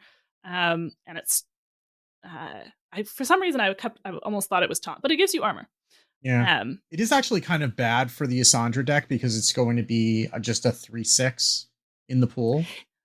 Yeah, I think we're playing this where in the one where we're not trying to get Yasandra, we're trying to get Illusory Greenwings. Yeah, but I'm just saying, like, if you are playing, it doesn't matter if you're playing this in the Yasandra deck or not. It's going to make when the Yasandra leaves the dragons behind, that's going to be one more like subpar dragon. Oh, I see. Behind. One more subpar dragon. Yeah. That is true. Yeah. So I would like this to be good enough to help Dragon Warrior. I'm not expecting it to be. We do have a new card that gives a dark gift, Shadow Flame Suffusion, 3-mana fire spell, deal 3 damage, discover a warrior minion with a dark gift. Yeah. It is kind of weird that they saved like all the dark gift synergy for the mini set. A little bit. Like, other than Warlock. It makes sense thematically, right? That well, the tree is under attack. This is the moment. But this is part of why, like, if I were in charge, I would consider having there's pros and cons. It would be kind of nice if we had like 4 expansions but no mini sets, same number of cards, right? And then we didn't have this awkwardness of the mini sets. Mini sets are like economically the best deal in the game. Mm-hmm. So that would be harder. And they're also breaking up expansions. They're also breaking up the monotony of, like a long expansion cycle. Right. Though that would be somewhat shorter if there were 4 sets, right? Yeah, but I mean, that's still going to be 3 months instead of 2, right? Yeah. Yeah. Yeah. I don't know. So I can see pros and cons, but anyway, it always is a little awkward with what do you hold back for the mini set. Yeah. It probably I wouldn't be surprised if it was mostly a thematic decision, flavor decision. Could be. But Yeah. could be. I don't know. At any rate, Edel, what did you pick as a card you just wanted to talk about? Well, mine is also a dragon. It's in Shaman, 3 mana, 3/2. Battle Cry, discover a 5-cost card, gain 1 mana crystal next turn only. Embers Scarred Whelp. Yeah, so I picked this one just not because I think it's amazing or anything. I think it's solid. Mostly, I just appreciate that they are playing with the ramp space more outside of Druid, right?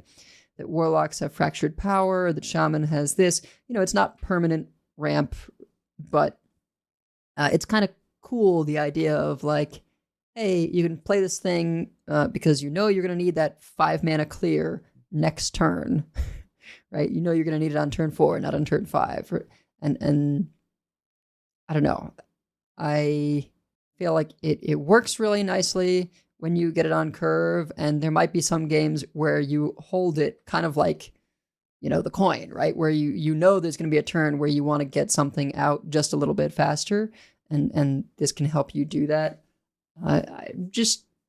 It excites me to see playing with that kind of mana acceleration in different ways. It's kind of like reverse overload when you think about it, right? Because like normally an effect like this would be on a 2 mana 3/2. So you're paying 1 extra mana now, and then you're getting that mana crystal back next turn instead of getting something that's undercosted now and then having to pay the rest of the mana the following turn. Yeah, a little bit. I just think it's a clever design idea to have it work so well on curve, but then still potentially have, a way to cheat something out later. Yeah, I almost picked that as card I just want to talk about. Yeah. Also, it's just really cute. The art is really cute. Well, it's Matt Dixon, of course it is.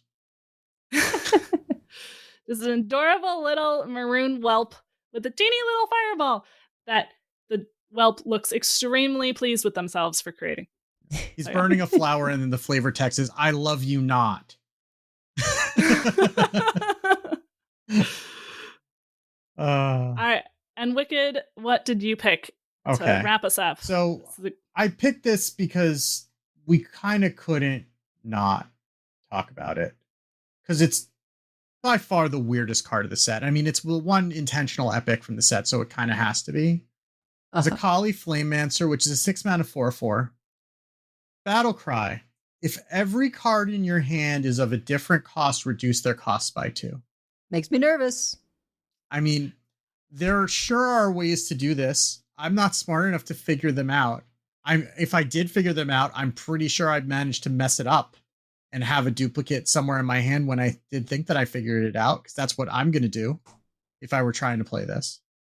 But I mean, this is the second part of that sentence is incredibly scary until you read it in combination with the first part. And then it's like, well, that's a lot less scary because that's never going to happen. Right. I mean, it will happen every once. What's interesting here is that normally reduce all your hand by 2. You want to have as big a hand as possible. But the bigger your hand, the less likely you are to be able to get this off. So I think that's kind of an interesting trade-off there. You have to play stuff out of your hand to get it to be playable. It's very weird, right? Like, it lends itself to your top end is very specific and of varied costs, but that still doesn't let you play those things on the same turn. Like, Tharson was good because you just ran it out on curve and they had to deal with it. This similarly could be good if you can run it out on curve. I don't know how often you can run it out on curve.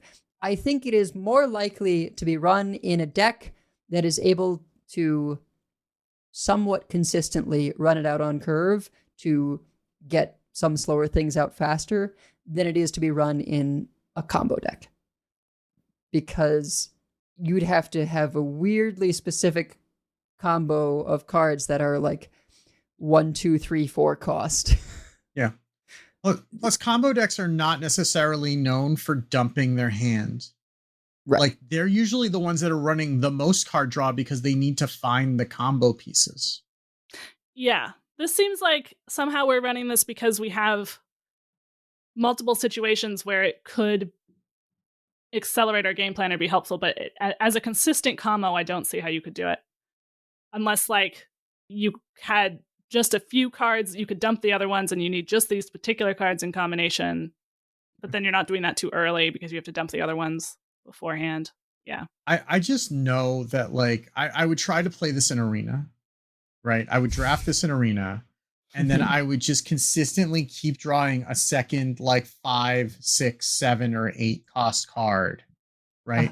That would just be enough that I'd have to dump it and then not be able to play this, and then draw another one the following turn and just keep doing that forever. That's because that's just how my luck works. Yeah, if you run high cost cards for this, then what if you draw both copies? So then you could run only one copy of each, but then you might not draw it. Yeah, it's very weird. I did right here, I can see the future, and in that future, I run into John Bray and he destroys me with his card. Yes. He will he will crack the code. I'm almost positive of it, but I am not smart enough to do that. All right, so I think that will do it for us. Yep. So we have many folks we'd like to thank. Check out the thanks section on the website at Concede.com. You can also find our contact info, our show notes, and our Patreon information. You can monetarily support our show at patreon.com/CoinConcede. Join us every week live by following us on Twitch at twitch.coinconcede.com. Join our community chats in our Discord at discord.coinconcede.com. And write into our email at coinconcede@gmail.com. Follow us on Blue Sky at CoinConcede. And if you'd like some CC swag, head on over to our shop at shop.coinconcede.com. So, Coin Concedes, I'm going to Coin Concede to Clark and my teammate Noglako, who both, I'm pretty sure, I think we don't have official confirmation, but it looks like from stuff on Donkey's site, looks like both of them are going to be in playoffs. Oh, hooray. Wow. Awesome. That's good. That's great for Clark, because I know he's been working on that, like trying to make himself competitively viable for a very long time. So that's really cool to see that he's able to do that without having to, spend all of his life grinding ladder into the ground to try to get like a top 20 finish or whatever you need. I will Coin Concede, first of all, as we're gearing back up into Coin Concede Listener Series, again, to Schwal for being absolutely indispensable for that.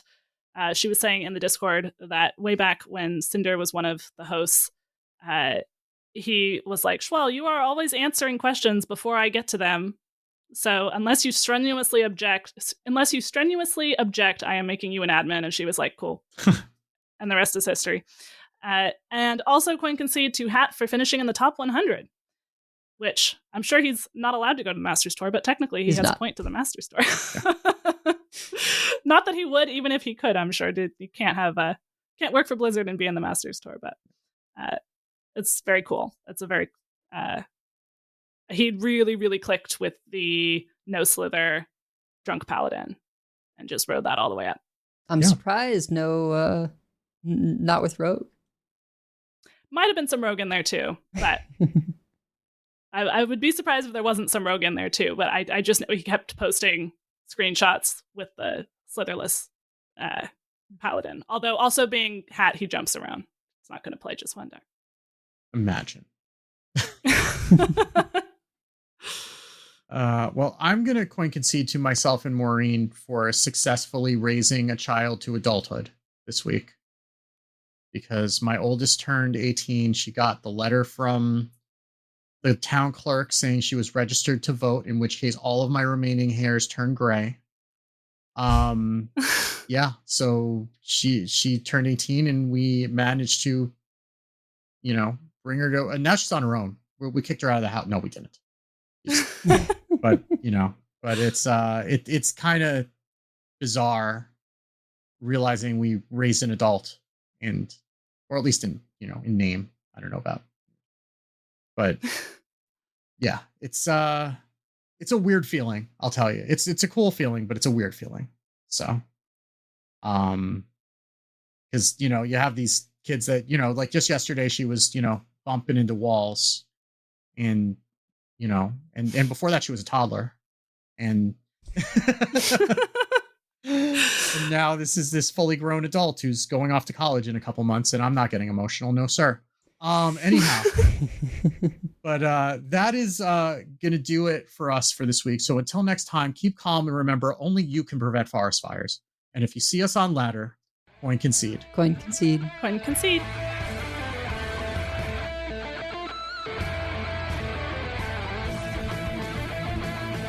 All life must end. I yield for now. I concede. Well fought. I concede. You win this one. The victory is yours. You have bested England. I give up. You win this one, friend. You win this time. I choose death.